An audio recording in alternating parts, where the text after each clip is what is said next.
Hi, I'm Dr. Scott. And I'm Dr. Shiloh. And this is LA Not So Confidential, the forensic psychology and true crime podcast. Each week, we explore the intersection of psychology, the criminal justice system, and entertainment. And today, our episode is on the forensic psych topic of extremism in military and law enforcement.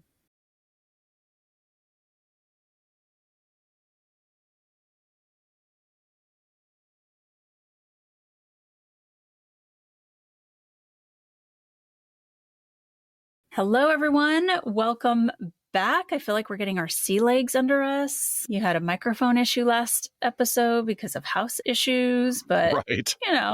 We're doing it. We're back. Thanks, guys. Really good to be back, especially with another just LA Not So Confidential episode, diving into some more research into something that is quite concerning, but we will get into that after we do our last episode recap. So it was our first one back after our 6-week break. And in episode 182, we gave you updates and recent cases and news stories on a number of topics from our back catalog, including QAnon, familicide, and Havana syndrome. So, some feel-good stories.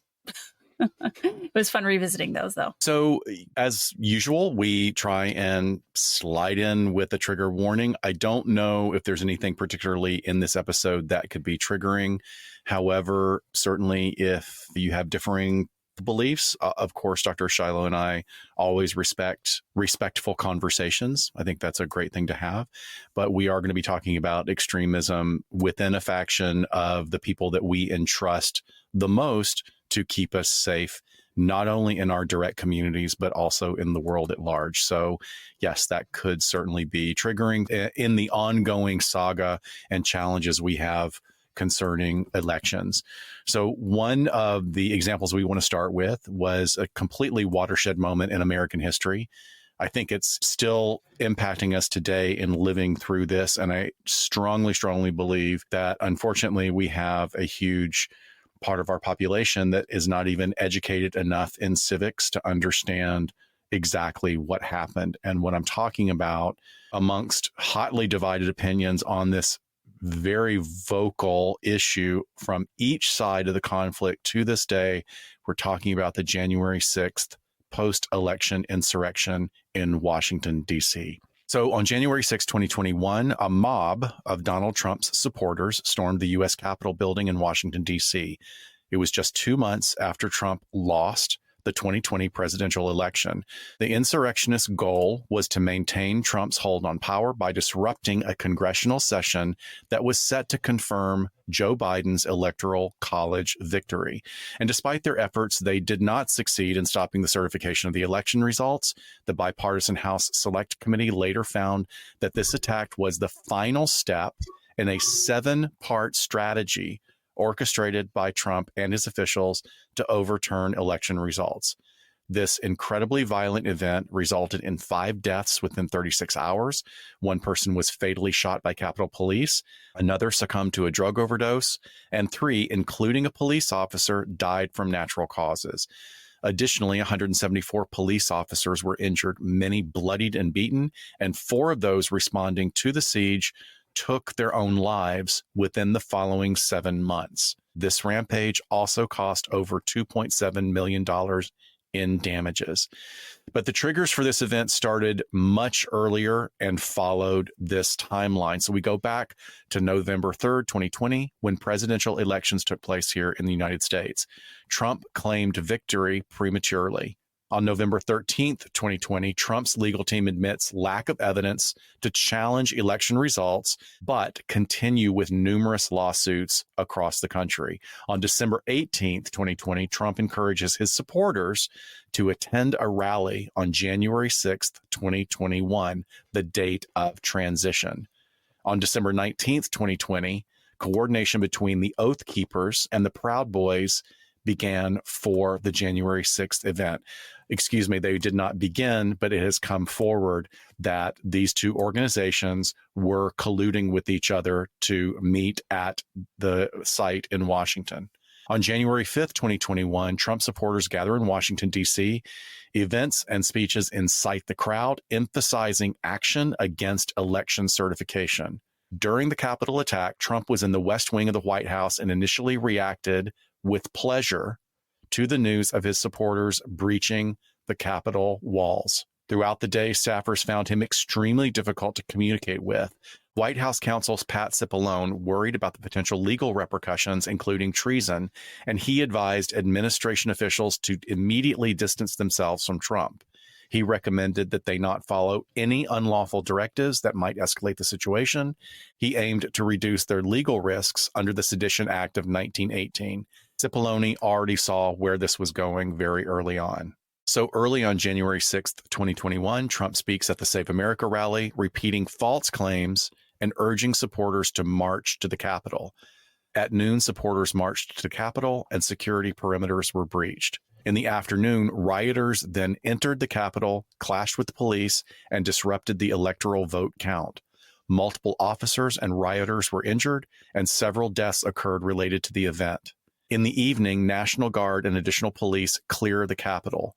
Congress resumes session and certifies Joe Biden's early win on January 7th. On January 13th, 2021, Trump is impeached for the second time for incitement of insurrection. In February of 2021, Senate acquittal follows after failing to reach a two-thirds majority for Trump's conviction. And then throughout 2021 and 2023, investigations revealed detailed planning by extremist groups with over 1,200 individuals charged with federal crimes. In August of 2023, Trump is indicted on 4 charges relating to the Capitol attack. And in December 2023, 728 guilty pleas and 166 convictions are reported among the defendants. This had a huge historical impact on our country and on the world significantly. U.S. is still considered a major world power, although that's debatable among some political pundits. But the January 6th attack on the U.S. Capitol was unprecedented in its severity, surpassing all other historical incidences of violence at that location since 1814, when the British burned Washington. And more significantly, it is marked as the first time a Confederate flag was flown inside the Capitol. Historian Douglas Brinkley from Rice University noted the importance of remembering this event annually to maintain its impact. He also highlighted that Trump's role, observing him watching the event unfold on TV without intervention. On the first anniversary, historians Doris Kearns Goodwin and John Meacham emphasized that America was at a critical juncture, urging more civic engagement and involvement of citizens to prevent a decline of the United States into further chaos. Robert Paxton saw the attack as a manifestation of fascism, a label he had previously staunchly avoided using for Trump's movement. Richard J. Evans argued that while it was not a coup, the event posed a real threat to U.S. democracy. Concerns were also raised by other scholars about historical representation of the attack, with Larry Sapato criticizing attempts to downplay the seriousness of the event by describing it as a tour, which he said just goes to fuel extremist narratives. And that narrative is still prevalent today in many circles, that it was just several people showing up to tour the Capitol. Yes. Well, thank you for that introduction. And many of you might be asking, why are we leading off with this? But not if you've put 2 and 2 together, which is the title Right. today. Well, because of the participants identified and charged with crimes that day, 18.5% of them had a background in the military or in law enforcement. At least 5 individuals were active law enforcement officers at the time that they stormed the Capitol. Now, yes, that leaves 81.5% with other professional backgrounds. Actually, the largest employment group identified were business owners, which accounts for 24.7%. But 18.5% is not a low number, especially when you consider the seriousness of these actions against the government and the physical and psychological harm that came to those Capitol police officers who were just trying to do their jobs that day, holding the line the best they could, really completely unprepared or supported with backup units and resources. So according to a report from George Washington University's program on extremism, 93% of those involved in the Capitol Hill incident and with military experience were veterans, while the remainder had active duty, reservist, or guard status. Furthermore, over a quarter of those with military experience were commissioned officers, and 44% had been deployed at least once, which will tie into research we're going to cover in a little bit.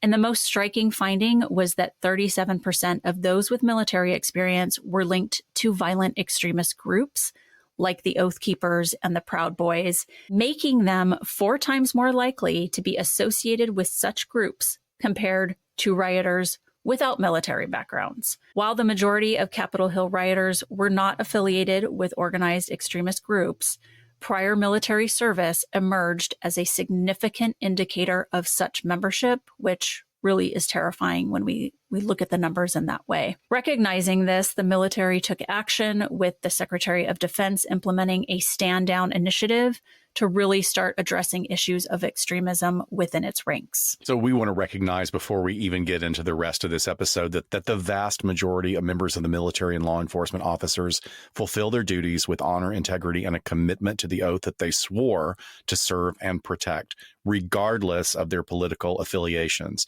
People from all political backgrounds, including us, appreciate their hard work and their dedication to the work that they do every single day for our country and for our communities. These were bad players. Great way to put it.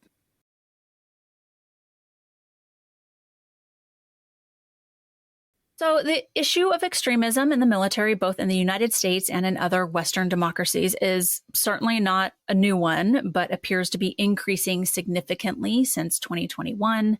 And of course, since January 6th, some of the most notorious extremists in the U.S. military include people we've covered before, like Timothy McVeigh, the former Army soldier and Bronze Star recipient who bombed the Oklahoma City Federal Building, resulting in 168 deaths and more than 680 injuries, as well as active duty soldiers at Fort Bragg who are part of a white supremacist group and committed the brutal murder of a Black couple in 1995, and recently covered Army Dr. Nidal Hasan, responsible for the Fort Hood shootings, which resulted in 13 deaths and more than 30 injuries. Of course, as we covered in our Vanessa Guillen episode, Hasan, driven by concerns about fighting Muslims in Afghanistan, was inspired by jihadist ideology. Beyond these high-profile cases, the U.S. military has increasingly been challenged with militant jihadists, as well as white supremacists, either recruiting within the ranks, joining to gain military experience and access to weapons, or just attempting to infiltrate the military to carry out insider attacks. According to the U.S. military, a supremacist is someone who believes that members of a particular race, color, gender, national origin, or ethnic group are inherently superior due to their genetics, typically restricting membership in supremacist groups to those sharing that specific trait. Extremists, as defined by the U.S. military through the Judge Advocate General, or JAG, are considered non-state actors who use or threaten force or violence to achieve the goals of a belief system that may not be socially or politically acceptable otherwise. U.S. military regulations will prohibit soldiers from actively participating in groups that promote supremacist cause, seek to create illegal discrimination based on race, creed, religion, or sex, or advocate for violence and criminal activities. However, personal beliefs are not regulated, and neither is mere membership, receiving mail from such groups, or attending their meetings while off duty and, of course, out of uniform. So the first batch of research on this topic that I was ever exposed to was at the big threat assessment conference that happens annually here in Southern California. And this was in 2022 when I last went. And this was research out of the University of Maryland in conjunction with Department of Homeland Security and USC. And their study was really just looking at the breakdowns of who, what, and when in terms of military personnel who became radicalized at some point. And overall, the takeaway from this study was that, yeah, it's a serious problem, but limited. It's not terribly widespread here in the US, which is a good thing. When we look at these numbers, they are absolutely limited, but with the types of behaviors and ideologies we're talking about, even one is a very serious concern. So before we get into the numbers, Dr. Scott, I want you to read this quote from a former member of the Aryan Nations and a former member of the Army National Guard to set us off for how some folks might be experiencing the military as well as their ideologies. Absolutely. And it's important to note, if anybody is looking into the notes for this particular episode, that this is a quote from someone who is now identified as no longer participating in those groups and that belief system.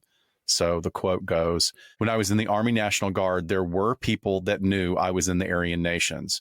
I joined prior to 9/11, but after 9/11, they didn't care. I ended up getting kicked out for being a racist, but it took a lot. I protested the Martin Luther King parade wearing a swastika. I ended up getting arrested. I should have been kicked out immediately with a dishonorable discharge. They gave me a month of probation because I was under 18, so I could go back to basic training. I ended up getting kicked out of there for being a skinhead because I was very vocal. I joined the Army again, and they gave me a year, kicked me out again, and then they said, you need to renounce this. And I was like, screw you, white power." So again, very, very powerful statement. Please remember that this is in the context of somebody that was basically a minor when this was going on, Right. and has now grown to expand his understanding of exactly what he was engaging in. Yes, but even to his point, they should have done something about this way sooner. And Great statement, by the way, holding them responsible. Yeah, absolutely. Sure. So let's look at some demographics from the presentation that I referred to and break down some of that data. This sample was conducted with a group of people who were serving or had served in the military and who had a criminal history. So that's how they were able to capture this data and identify these folks, was because of their criminal history and much of that associated with the extremism.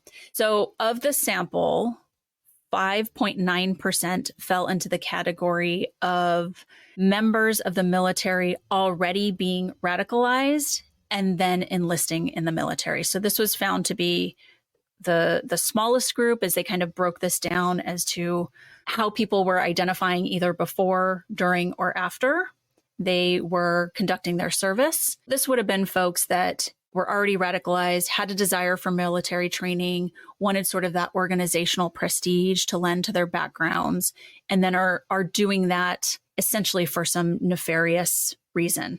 Another group that they found, which jumps up to 22% of their database, was those who had been enlisted and then became radicalized. So these were folks who had exposure to extremism due to their service in the military, or they were recruited at that time, they experienced trauma and unfair treatment, so they became jaded. And again, they're not breaking down, which we will in a second, they're not breaking down here necessarily like what sort of extreme ideologies they were driven towards, but it really covers the gamut. So we're talking about, this could be jihadist ideologies, or this could be white supremacist ideologies. But they were finding that this common group who are already enlisted and then become radicalized really were saying that being treated unfairly and being jaded about their mission in the military led them to sort of catapult towards some of these ideologies that they did not hold before. And then the most common scenario were those who became radicalized after discharging from the military. So this was 72% of the cases. We're going to cover a few hypotheses as to why this might happen, which certainly needs to be looked into more, because if this is 72% of the cases, something is happening afterwards. This study covered individuals who came on the radar for their criminal behavior from a span of 1990 to 2021. There is a slow but steady increase in cases of military personnel who were radicalized from 1990 on, but then there's a huge jump in the number in 2021 and afterwards, like from an average of 40 or so people before 2021 to then it's shooting up to like 120 people in 2021. So exponentially, certainly that moment and why we started out with talking about January 6th is really important here. Yeah, very, very significant jump there. That is a stat that cannot be parsed away in language at all. An interesting side note to this conversation is looking at branches within the military that, sort of putting them in a list of most likely to radicalize versus least likely. The most radicalized individuals were overwhelmingly within the Army. then with the Marine Corps following, and then the Navy, the National Guard, and then the Air Force. It's very interesting to me because as much shit as members of the Air Force get, it requires a different type of personality. I mean, there's very much distinct personality types that go into different branches of the military based on how they're drawn to it as children, I think.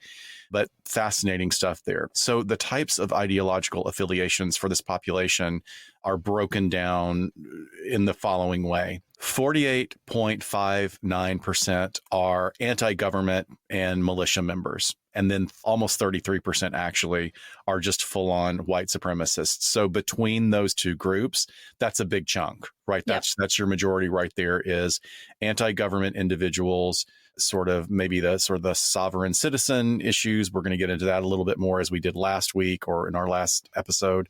But then after this huge chunk, it really drops down to 9.98% for the jihadist movement. And I think that dovetails with population within the U.S. that would be Muslim identified or identifying with that background. Certainly just being a member of the jihad doesn't completely separate itself to those of Muslim faith or Middle Eastern extraction.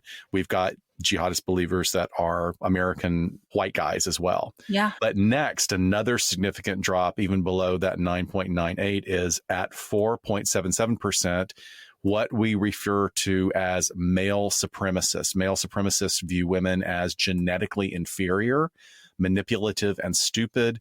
Many male supremacists reduce women to their just reproductive function. That's it. You're here to be a baby machine for the world. That's it.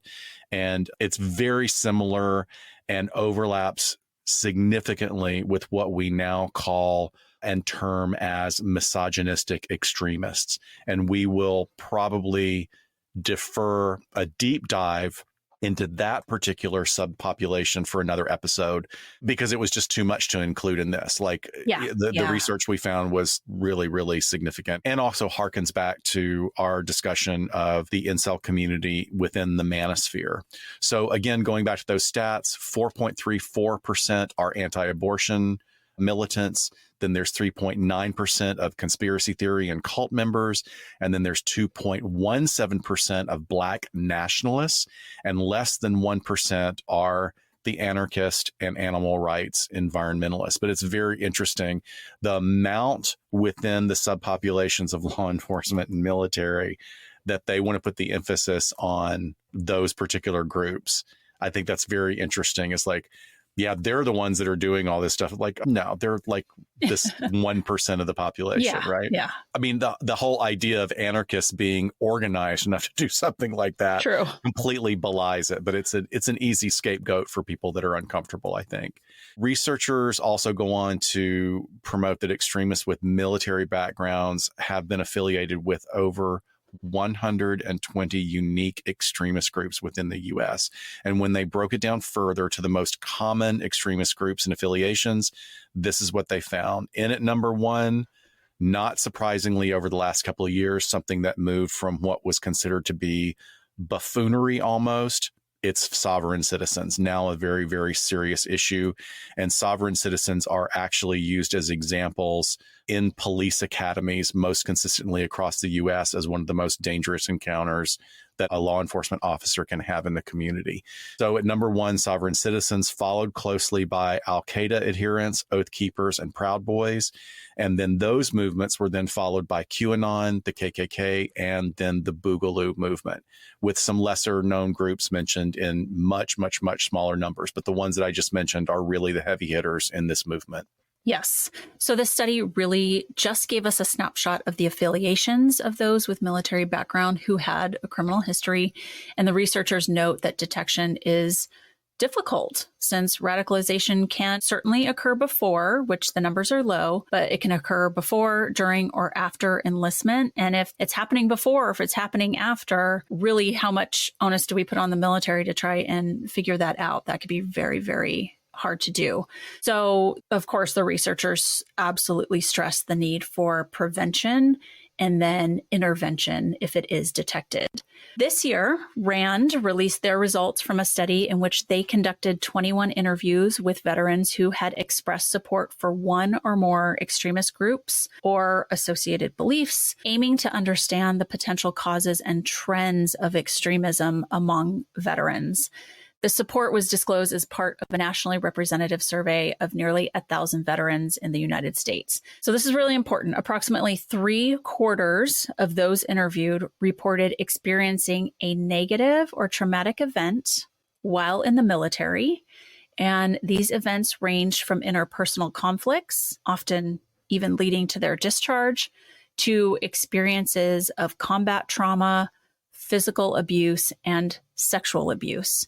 So 3/4 of their sample of folks who were already connecting with extremist ideologies and beliefs and membership had this in their background, which I think people go, well, duh, you're pulling from a population that probably has a lot of interpersonal conflicts or a lot of exposure to trauma. And it certainly depends on the time period when people are exposed to combat trauma because of whatever war is going on or not, or what their assignment is. But this is very notable to just at least go, what's going on here for folks where they're potentially suffering from a lot of trauma, being survivors of abuse, and then how is that then leading them perhaps towards being vulnerable and open to some of these ideologies. And again, another potential flaw within that is the idea of self-reporting. And of course, a good study will always account for the idea that there's going to be flexibility in self-report, but then you can also counter that possibility of flaws within self-reporting as being indicative of what an individual's perception is of trauma that they experienced. So that could even go back to looking at what types of people are drawn to the military. Is it people that are drawn with a very sort of concrete view of what that experience is going to be, and then they get there and it's something that is radically different, and that in itself is traumatic? I wish that we spent more time talking about that. I'm sure that there are researchers out there, asking that question, because I also know that it dovetails with an issue within law enforcement, which is recruitment. And recruitment is down for military and law enforcement across the U.S., which is really significant. And we need to, as a community, we need to have difficult conversations about how we support the appropriate development of those entities and not get behind. And unfortunately, you and I both know that a lot of law enforcement here in Southern California is really running up against some recruitment problems, right? All over the country. Yeah. Yeah. So the lead author of that study, and he's also a senior social scientist at RAND named Ryan Andrew Brown, went on to say this quote: "The key takeaway from our research is the significant diversity that exists beneath what may appear to be straightforward responses when aggregated in a national survey. It is important that there be future research that looks to tease out the relative importance of negative experiences in the military, transition stress, and other potential risk factors that may send veterans on the path to radicalization." I do not believe that we talk enough about transition stress. I think that is a huge, huge issue, especially for people that are really fixated on, this is my purpose in life. Who am I if I don't have the military anymore? So he goes on to highlight two major stressors there: negative experiences in the military, transition stress, and that virtually all members of the military are susceptible to these events. So yes, future research really has to explore what risk factors turn soldiers into extremists. Really glad that he's putting this out there as this, look, this is the research that we have, and it's only leading to more questions. We have to do this. In February of 2021, shortly after the Capitol Hill riot, Heather Williams, another researcher from RAND, wrote an article on the Defense One website and raised a series of questions regarding why far-right extremists seem to have a disproportionately high level of military experience in their backgrounds. She questioned whether this was solely due to recruitment efforts by far-right and white supremacist groups, or is it one, untreated trauma from military service that could be the factor, or if some veterans might be inherently more tolerant of violence, and then they're have the propensity to start leaning that way afterwards. Or she also said, what exactly are we looking at here? Maybe individuals were absolutely just discharged from the military due to their extremist views, but that's not documented somewhere. And then she also posits that we consider whether the loss of a job and that loss of sense of identity from discharge could increase the risk of further radicalization. So I think this is also interesting to consider as we transition into looking at extremism in law enforcement and that data, because many of the same potential risk factors, exposure to violence and trauma, loss of identity, certainly impact officers. I also thought it was interesting when reading that in 2013, a service member who was considering joining the Oath Keepers stated that he, quote, initially felt that esprit de corps that I'd missed from the military, end quote, was something that I was like, there it is. Like there's a nexus there for sure. Yeah, and to just sort of jump back into clinical stuff, in working with individuals who are pursuing recovery, who are really making great efforts to address the impact and the power that addiction has had on their lives, we always go back to what a very well-known researcher has posited, is that the opposite of addiction is connection. So if we, I would go so far as to say that addiction has a huge overlay with joining groups and limiting your perspective, limiting your cognition, limiting belief systems that only, echo themselves in this self-sustaining bubble. This is what he's talking about, is the very thing that he wants, that feeling of connection and camaraderie, may very well be connected to a toxic environment that leads to extremist behavior. Yeah.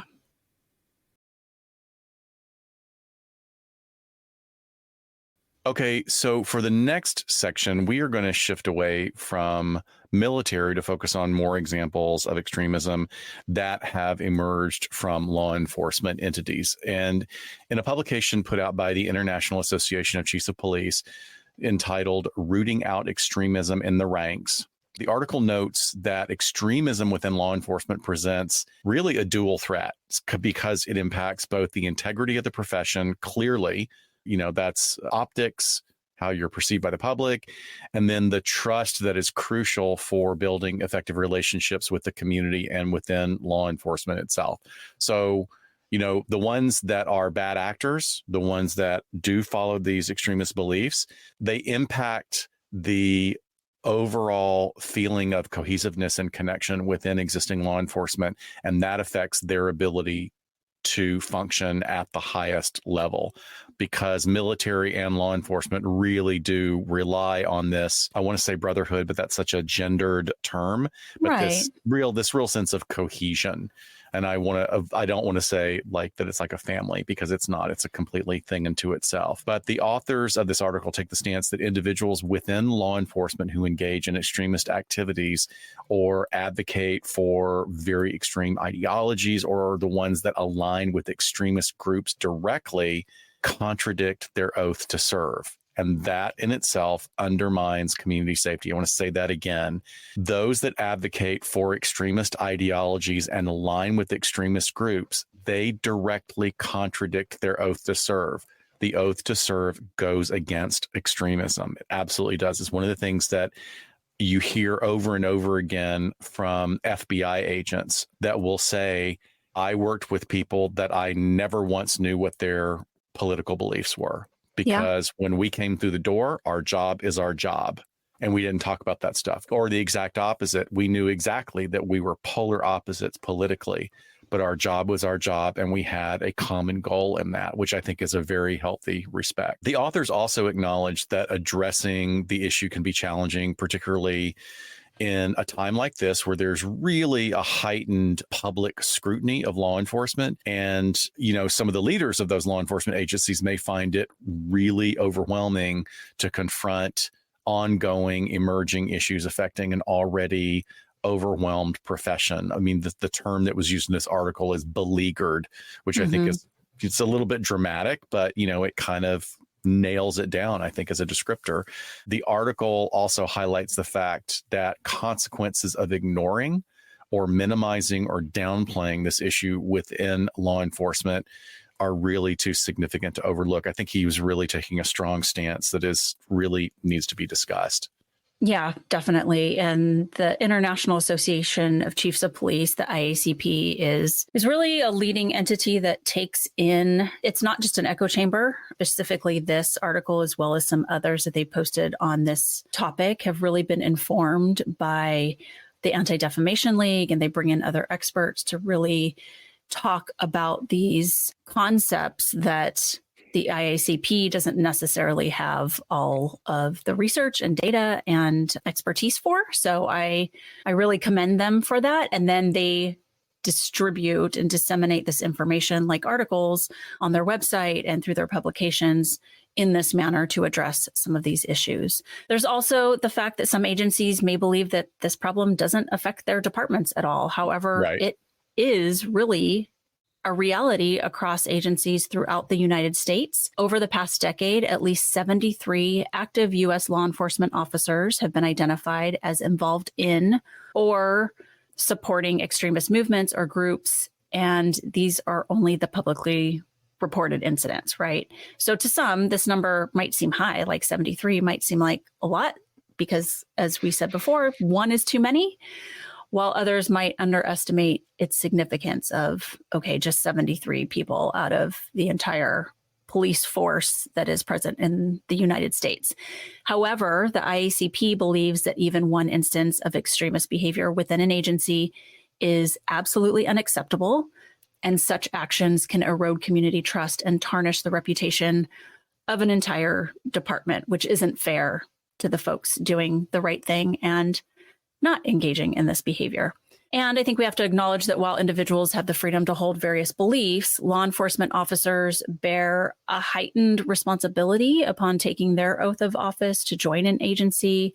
This means that while officers retain the freedom to believe as they wish, they must not let those beliefs translate into actions that contradict the mission, the values, and the ethical standards of their profession. Officers are obligated to uphold the law and ensure that their personal beliefs do not influence their interactions with the public that they are sworn to serve. Bottom line, engaging in extremist behavior completely undermines the efforts of law enforcement agencies to safeguard the entire community. And again, in this day and age, that needs to be done as robustly as possible and not give anyone any, no pun intended, ammo to kind of come back and say that it's even more of an us versus them than, you know, some other sort of societal and political and cultural issues are already bringing to the light in recent years. And in this article, the authors take a strong stance that it's the agency's responsibility to take proactive measures to prevent extremist infiltration and address any existing issues swiftly. Failing to do so could lead to lasting, widespread, and potentially dangerous repercussions for the agency, its members, as well as the people in the communities they serve. So obviously, we've seen the damage that so-called bad apples can have on an entire department, or for those who are in a position to where they distrust the police, the unacceptable behavior can result in painting all of law enforcement with the same brushstroke. So the concerns lie not only with what police who adhere to extremist ideologies are doing in their off-duty life, but also there's a very real concern to make sure that law enforcement officers are ready and willing to serve and protect all members of their communities while performing their job duties. So some of the activities of police personnel that would warrant investigation would be things like knowing that they're joining the local chapter of an extremist group. Sounds pretty obvious. Yeah, I would think so. Right. But also voicing one's support for an extremist group or movement, either at work or what's under scrutiny a lot of times today is on social media channels. There's a lot of wiggle room. There's a lot, depending on the agency policies, as far as what you can say when you're representing yourself as a member of your department. Are you in uniform? Are you filming it on duty? Like, you know, there's all sorts of policies out there, while also trying to navigate people's privacy and freedoms to be able to express who they are, even through their job. So that's kind of a hot topic right there. But something else would be like if they're putting a patch or a bumper sticker with the emblem of an extremist group or movement on a uniform or on a personal vehicle or a work vehicle to express support. And emblems are very cryptic, sometimes on purpose, because like, what is it? Is it patriotism or is it extremism? It's hard to tell and it's hard to know. And as we know through gang symbolism, extremist groups, and other sort of subcultures, the symbolism is always changing. You would almost have to just consistently keep up on all of that and look out for it. Steve and I, my former detective partner, were out. This is pre-COVID. We were out on some call and we were in Frogtown. Oh, love Frogtown. Good food. I do too. Frogtown. I mean, especially now, like it's completely hip. I mean, like right on the LA River, the reconstituted river. But we walked into like a place to grab some coffee and then get back in the car. And I saw this really well-made sign with the most fascinating logo on it. And it was like black, red, and yellow with this. I can't even describe what it was, but it was like two weapons, two unidentifiable weapons crossed. Okay. Like the silhouette, and they were within a circle. And I was going, is that something that's a cult? Like I wasn't recognizing it from any of my sort of knowledge of various sort of practices here in Southern California. And Steve was like, I mean, he wasn't like on guard. He goes, like, doesn't really look like a gang symbol. And I was like, I couldn't figure out what it was. Oh, God. It took me 4 weeks. And then I got on Reddit and I described it and they identified it immediately. And I thank God I didn't like dig the hole and make a fool of myself about like, this is a satanic emblem or something like that. Right. And it ended up that like, okay, for our listeners, you can't see me doing this, but I'm making this motion with my hand. It's a game that you hold in your clenched fist where you try and get a ball on a string to hit the top. Yeah. There are guilds. There are actually competitive teams that do that. And that was their emblem. And this was like in Frogtown, there's a group of guys and girls that play this. So was it like a sticker or it was a sign you saw somewhere? It was like a full-on sign. And I guess it was like a meeting place or a game shop or something. I felt like the biggest doofus. But again, I mean, kind of misinterpreting signals. I think that when you said cryptic, many times that is the end goal is I want to put my shit out there, but I want it to be cryptic enough to where I get the little narcissistic gloat of when somebody asks me what it is, I can say, oh, it's just, you know, this club I'm in, or, oh, I'm just this, because it's like, it kind of goes along with the idea of the appropriation of the American flag. And look, one of the great things about being a U.S. citizen is that we have incredible amounts of freedom of speech. And, you know, sometimes people may feel that that's too much and you can express yourself in a number of ways. But the ironic thing is that for these individuals who style themselves to be complete patriots and defenders of the Constitution, completely tractor roll over the flag and what the rules of maintaining the American flag are supposed to be. You're not supposed to be wearing it as a pair of running shorts so that you're sitting on the flag. You're just really not supposed to. And I understand not everybody has that belief. And believe me, I'm so far lefty. It's amazing that I'm even saying this, but it is really interesting about how all these patriot groups have taken and appropriated the American flag, which stands for, you know, all these really great things about our Constitution, and they've morphed it. Hang on, if you guys hear me ripping this sticker off of my wall, was that a good sound effect? Yeah, that's great. Remember my Q? Oh, is that the Q flag? Yes. Yeah, the Q flag. Detective Pete put one of those on my desk, and I actually got paranoid, thinking, "Oh my God, somebody heard us, and now they're stalking me." I know. I think that's where I got it from. It's interesting when they're talking about like putting patches, because you especially on tactical gear, you can put so many patches on, and there's a purpose for it, right? Like sometimes you have to exchange those out depending on what the assignment for the day or what your role is. Yeah. Or if it's even on like bags, it's kind of like normal, like my little satchel, crossbody satchel that I carry for call outs for negotiations. I have that little patch that Adrian got me that says, shoot, what does it say? I love you so much. I have Stockholm syndrome or something like that. But I carry that on my crisis negotiation bag. But, in the Delphi case, I mean, this is one of those concepts that the defense attorneys were putting forward that the correctional officers had, and forgive me, I don't remember exactly what it is, but like a Nordic patch that they had on their uniforms as they were working the jail where the defendant has been. And they're saying that, potentially it's actually a group of people who killed the girls and not him. And it's all part of this conspiracy. It's really interesting to think about. Yeah, they actually did come up with photographs of these correctional officers wearing these patches. I'm not going to say they're extremist group patches, but it is kind of bordering on like some things that are inappropriate to be expressing in your work uniform. Well, that's very true. And that even, again, speaks to this sort of appropriation of symbols, appropriation of cultures. Yes, the Nordic and Scandinavian areas, we have this idea of what the Vikings were, and that has been appropriated into a lot of white supremacist mythology. Yes. And it really is mythology. You'll see the guys wearing the necklaces that is the hammer of Thor.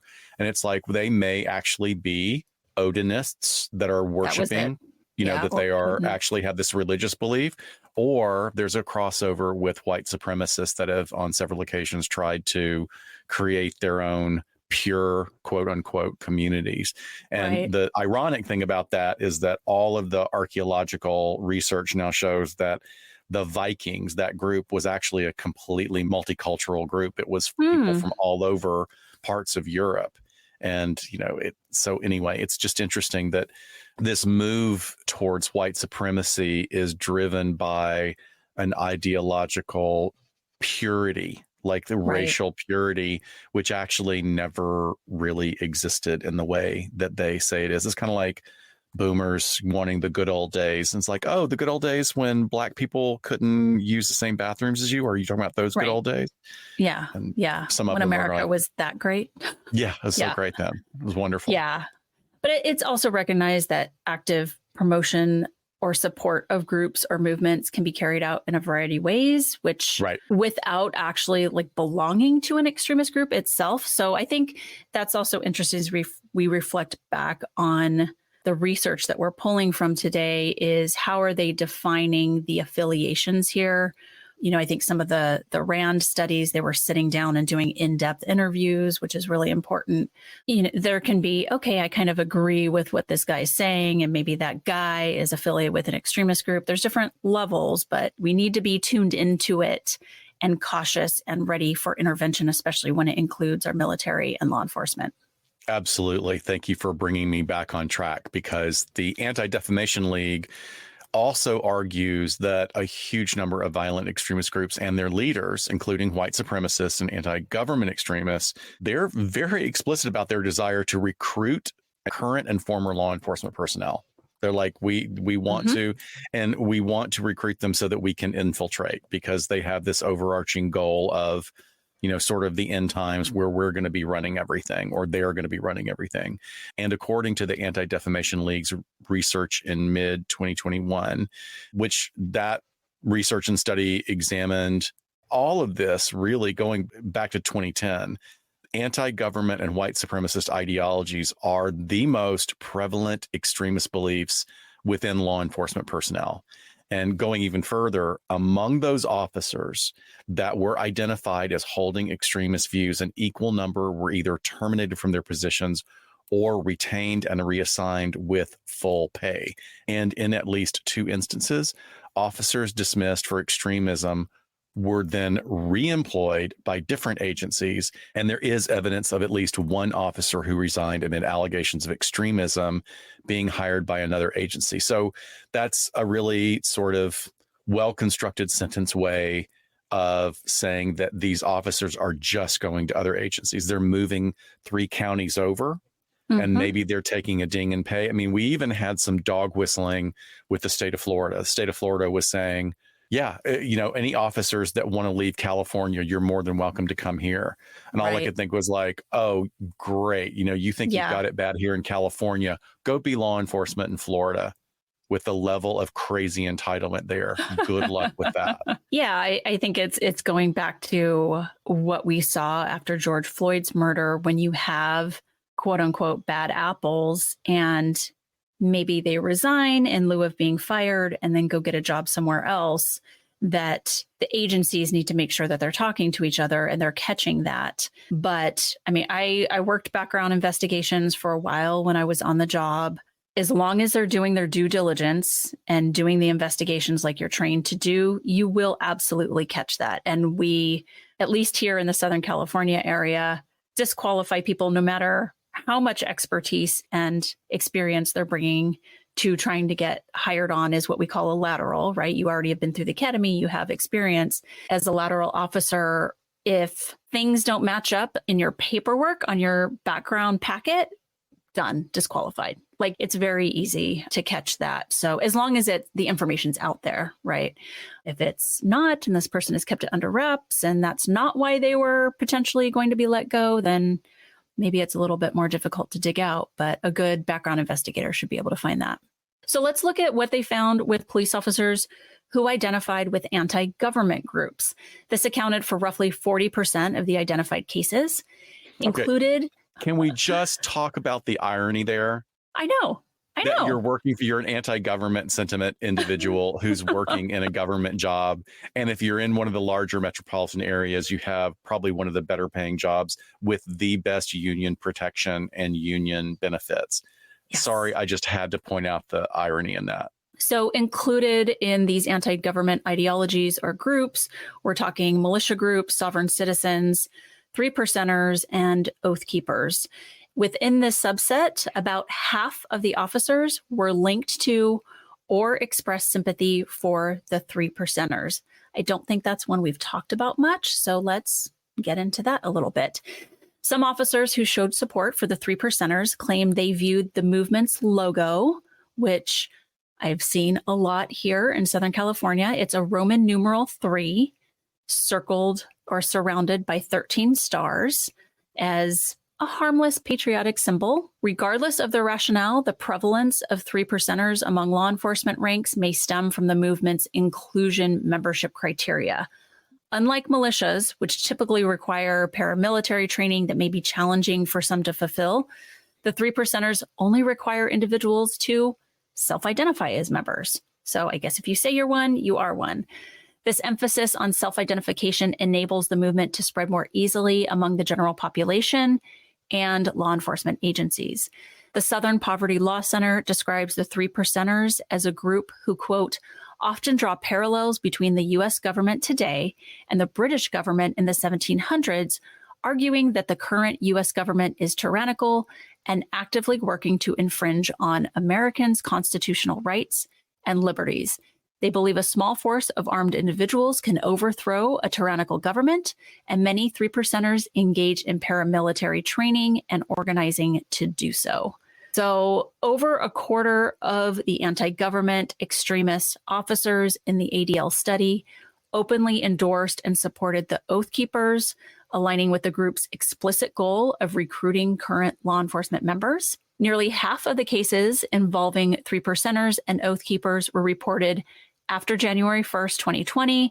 Looking further back, 81% of the incidents related to militia movement supporters in this research occurred after about 2015. This recent increase is likely due in part to the widespread use of social media and increased scrutiny of law enforcement. So those two things are coming together and clashing, leading to the perfect storm, which is leading to more public identifications of officers wearing or promoting extremist symbols. So they're putting it out there on social media and people are watching. What's interesting as well is that they know that people are watching, and I guess the confidence acts as sort of as a defense mechanism. The confidence says, well, I don't need to worry about this because my other 3%er brothers and sisters are out there and we're just all ready to go. And rather than thinking, this government that's been around for a couple of hundred years and has multiple organizations for safety and security, are probably monitoring what I'm posting.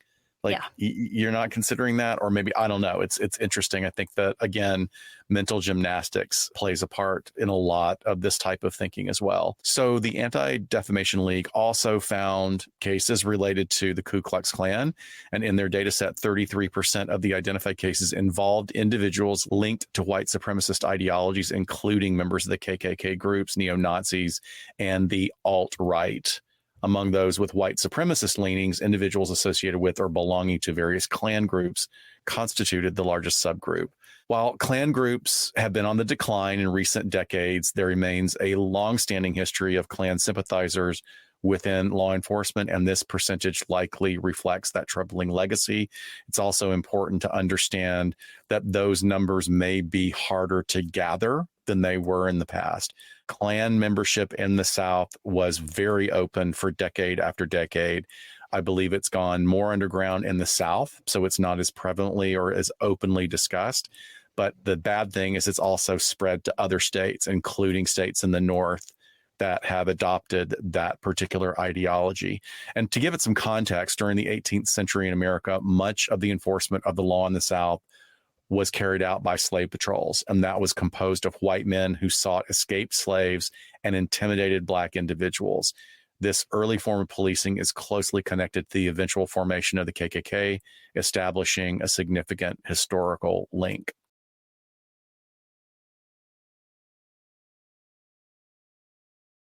Among the officers identified in this data set, 42% were ousted from their positions, either through termination, early or forced retirement, meaning they got their full pensions, or voluntary or forced resignations.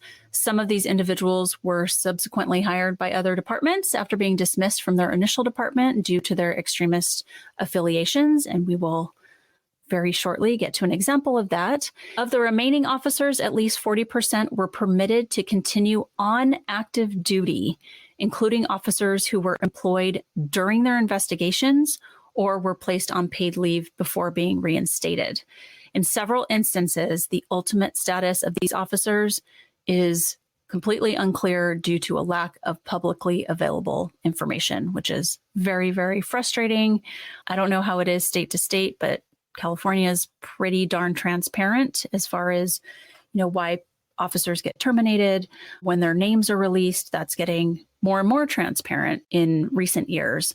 But that information is just really, really hard to come by at times. True. And again, California leads the way in saying that we're going to try and do things differently. I really strongly believe that. And that's not being reflected across the country. Again, as the example I gave earlier, many examples of law enforcement just moving, 2 counties over, even within driving distance of their residence, and they get to start all over with a clean slate.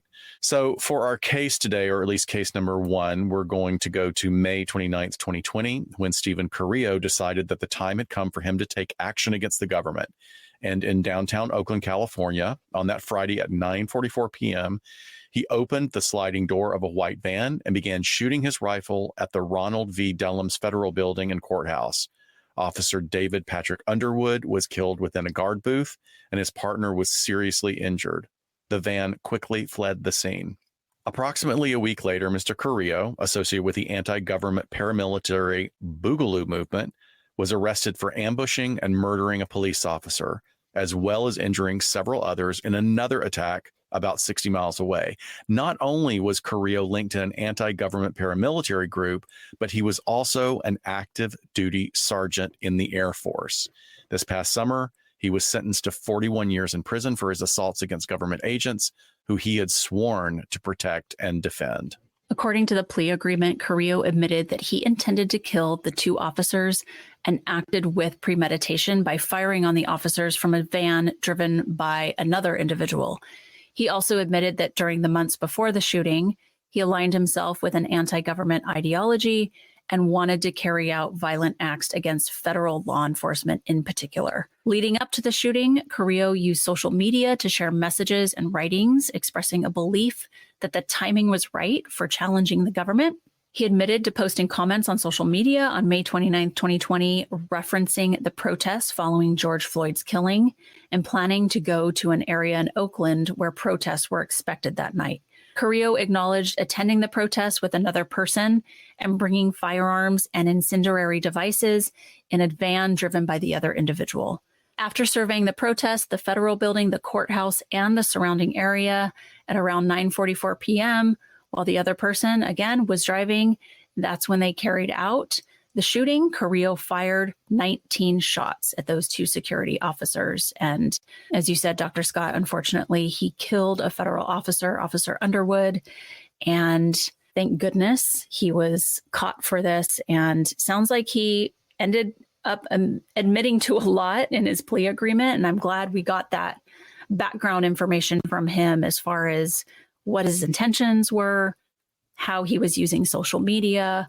It really adds to the intel as far as how someone goes along that pathway to violence. Yeah, very important information that was obtained by his postmortem interviews.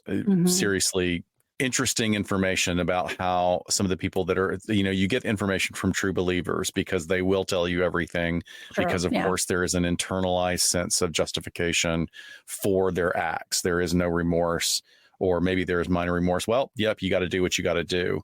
But interestingly, again, very ironic that this is an individual that is tasked with the protection of the community and upholding the Constitution. And then, through his military commitments, and then goes and commits an act like this. So for case number 2, Bart Alsbrook stepped down as the interim police chief of a town in Oklahoma in August 2017 after it was revealed that he had previously led a neo-Nazi group. A year later, he conveniently secured a position at a different police department located all of a grueling 15 miles away. Oh, man. Yeah. He really made the effort, huh? Yeah, that's where the sacrifice comes in, right?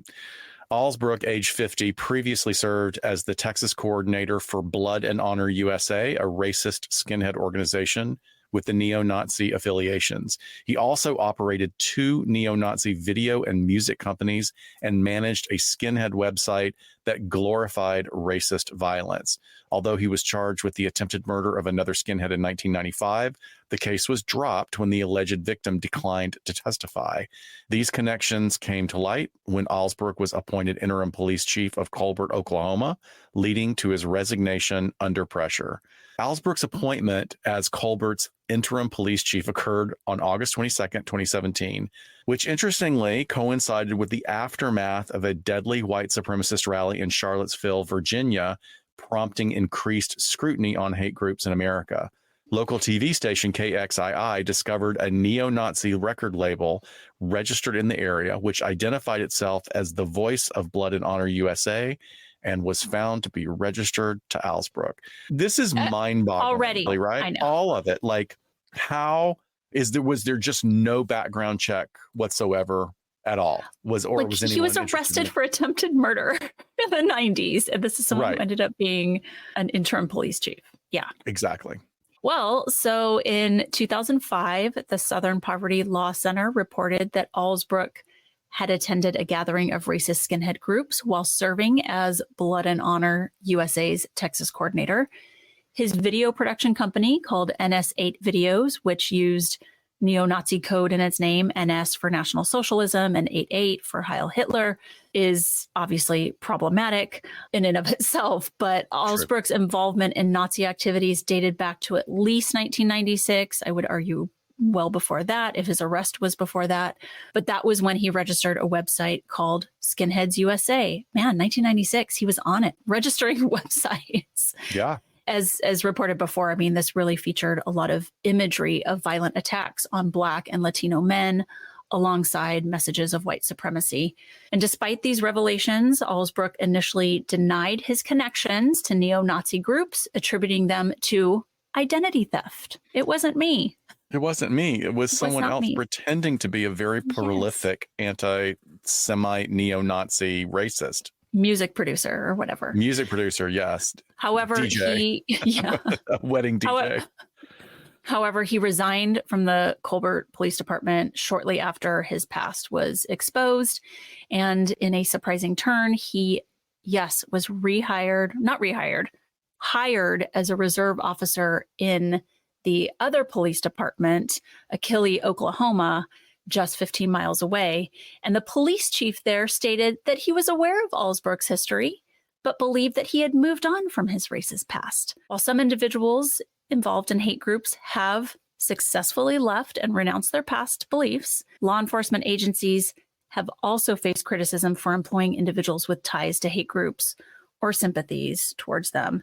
So it's a little bit worse than that. Achilles' city government defended Allsbrook's hiring, with the city clerk stating that they do not consider his actions from 20 years ago relevant to his position. Allsbrook has maintained that he left his racist beliefs behind 15 years ago and has since been helping people. Well, with all due respect, I do want to say that people absolutely can move on. One of the most famous transitions of a major leader in a white supremacist group came when, during a meeting, one of his peers made the observation talking about this subject's disabled daughter, saying, well, really, if we were doing this right, your daughter would not have been allowed to survive, basically. Basically saying we're for genetic purity and no disability, so your kid wouldn't have survived. And he said that was the moment that turned his mind, when he realized, wait, I can't, this doesn't work for me. Like, I can't, the love that he felt for his daughter, that was just so casually dismissed by this peer. So it can happen. It can happen. It can be very profound like that, where there is just this absolute pivot in thinking patterns, but you still don't get to be a chief of police. I'm sorry. Like, you have to go do something else. Just as a risk management standpoint, why would the city go to bat for this person unless, who knows, they have similar beliefs, or Lord knows what he has on them. But yeah, it speaks to sexism as well. I mean, it's all about, this, to use a much maligned word, but it's about patriarchy.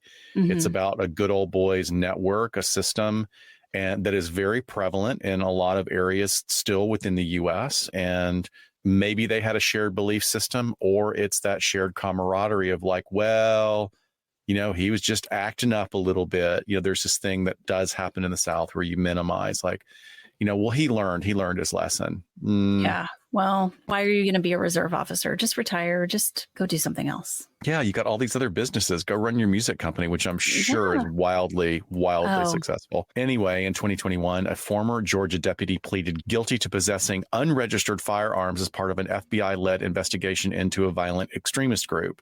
This individual, Cody Richard Griggers, age 28, then faced a maximum sentence of 10 years in prison, followed by 3 years of supervised release and a maximum fine of $250,000. The U.S. attorney stated this former law enforcement officer knowingly violated the law by possessing a collection of unregistered weapons, silencers, and a machine gun, many of which were kept in his duty vehicle. And given his violent, racially motivated extremist statements, the defendant has permanently forfeited the privilege of serving in law enforcement. I want to express my gratitude to the FBI, ATF, and Wilkinson County Sheriff's Office for their thorough investigation on this case. So the FBI actually discovered Griggers' involvement in illegal firearms activities and racially motivated violent extremism during a California investigation into an individual who was also making violent political statements on social media. Griggers, who was a deputy in the Wilkinson County Sheriff's Office, was part of a group text where he indicated that he himself was manufacturing and obtaining illegal firearms, explosives, and suppressors. And then Griggers went on to express views consistent with racially motivated violent extremism, including using racial and homophobic slurs, and he frequently made positive references to the Nazi Holocaust. Sounds like an absolute POS. Peach. There you go. What a peach. What a peach. On November 19th, 2020, agents executed a search warrant at Grigger's residence and his Wilkinson County Sheriff's Office duty vehicle. Inside the vehicle, multiple firearms were found, including a machine gun with the altered serial number, which was not issued to Grigger's, and he was not authorized to have it in his law enforcement vehicle. Additionally, an unregistered short-barrel shotgun was discovered in his home. In total, officers seized 11 illegal firearms from Grigger's residence and duty vehicle. Chris Hacker, the special agent in charge of FBI Atlanta office, commented, quote, "All law enforcement officers pledge to uphold the law and protect every citizen they serve. Grigger's blatantly disregarded this oath with his egregious conduct and is unfit for law enforcement service." I love how they keep hitting that home. Like, sorry, he's forfeited this. Yeah. Assistant Special Agent in charge, John Schmidt of ATF Atlanta Field Division, added, "We are dedicated to ensuring the safety of our communities. This investigation highlights ATF's collaboration with local and federal partners, such as the Wilkinson County Sheriff's Office and the Federal Bureau of Investigation, to combat violent crime by investigating illegal firearms possession and manufacturing. Preventing illicit firearm possession is a critical component of ATF's efforts to address violent crime." Now, the reason I wanted to include this one is you can have an investigation that starts off as, ATF just looking into illegal firearms, and then it ends up going down this rabbit hole where, okay, like there's some extremist groups and ideologies involved here, and holy shit, here's a cop that's manufacturing illegal weapons and holding these beliefs, interacting with these folks. Is he providing these weapons to them, or he's at least bragging about being able to do this? So it hearkening back to, was it this episode or was it the last one where we said, there's just so many things that are thwarted through really good collaborative work by law enforcement agencies. This is a really good example of that. So in a new documentary entitled Against All Enemies, the filmmakers really explore the roots of military extremism and the January 6th insurrection. And they are exploring why there's an alarming number of veterans who are drawn to extremist movements. Retired General Stanley McChrystal, former commander of the U.S. Joint Special Operations Command, shares his insights throughout the documentary on the issues by drawing parallels with combating improvised explosive devices in Iraq. He emphasizes the need to understand the origins of these problems, or going left of the boom, quote unquote, to effectively address the undercurrents leading to such events.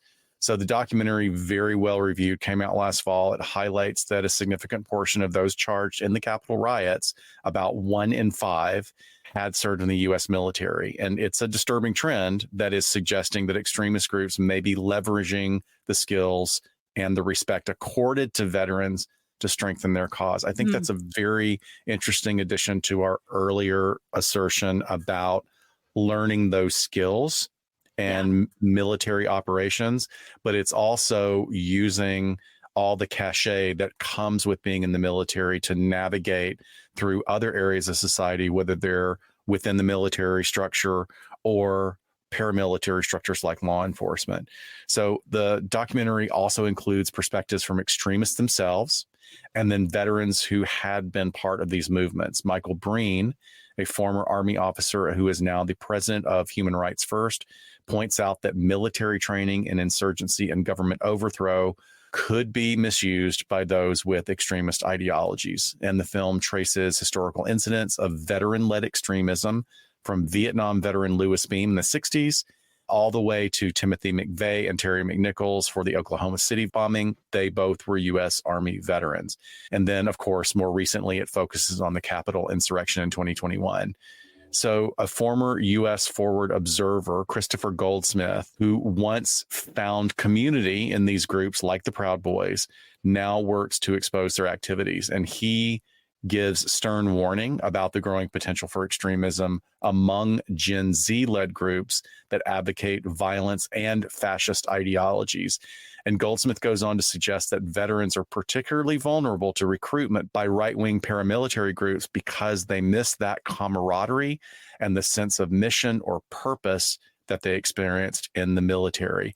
Again, reiterating what we said earlier, it's about connection, but you have to be careful of the connection you make. Toxic connection is not healthy. Right. Wow. Really, I really want to sit down and watch that, and am excited to see where the research goes in this area. If we can start to pinpoint more of how do we take care of our veterans and our law enforcement officers as they transition out of their respective careers, and how do we just help them live socially thriving lives and find meaning and purpose when they're not doing those missions anymore.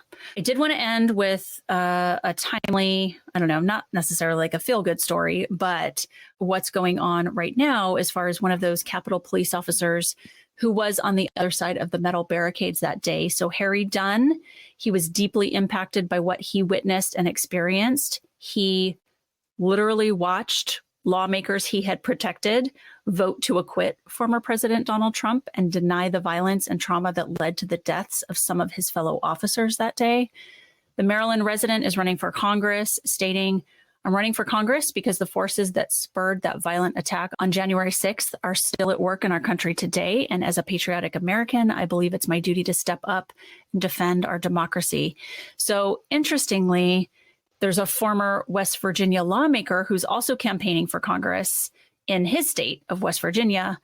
He was a member of the mob that stormed the Capitol and was arrested for that. This man actually live streamed himself on Facebook, cheering on what he described as a revolution that day. He ended up pleading guilty to a felony civil disorder charge and served 3 months in prison. But there's a senior researcher at Columbia University's School of International and Public Affairs who remarked that on the same day, a former police officer could become a Democratic nominee, while Republicans could select an unrepentant felon who proudly displays the fact that he violated the law on January 6th. Like, what a world, right? Where we're at with that. So I think, kind of a takeaway today as we end all of this, and I'm sorry, there just isn't better research, but like, this is, again, one of those topics where it's like tip of the iceberg. We're giving you what's out there now, and we're going to see where it goes. And I don't doubt that this is an area of research and human behavior that will just continue to have more done with it. But one estimate published in the New York Times in 2020 found that at least 25% of members of extremist paramilitary groups have a military background, but only a tiny number of veterans or members of active duty military or law enforcement will ever join an extremist group. So just remember, looking at causation and correlation, we can't sort of reverse those numbers and say everyone's susceptible or everyone's doing this. But of those that join, particularly extremist paramilitary group, high numbers of them do have military experience. So folks, thank you for sticking with us through this very long and in-depth episode. We had been getting requests for it. It's something that maybe doesn't fit the mold of previous episodes so much, but it's one of those rare ones that I think, given what's coming in our country as the election season comes upon us, everybody really needs to be aware of what is at stake. There are some wild things happening. Just in the last couple of days, Katie Britt from Alabama has forwarded the registration of pregnant individuals across the country. Now, ostensibly, it's for the ability to share resources for anyone who's about to have a child. But it seems like a dog whistle and seems very strange. It's a very Handmaid's Tale feeling. But yeah, we have a lot going on. And even within this genre that we're all fascinated by within true crime, we have to look at those intersections and be aware of how it actually could affect us and our long-term security. So we're all about critical thinking. So thanks for sticking with us. And we'll see you next time on LA Not So Confidential. Bye, folks. Thanks, guys. Bye.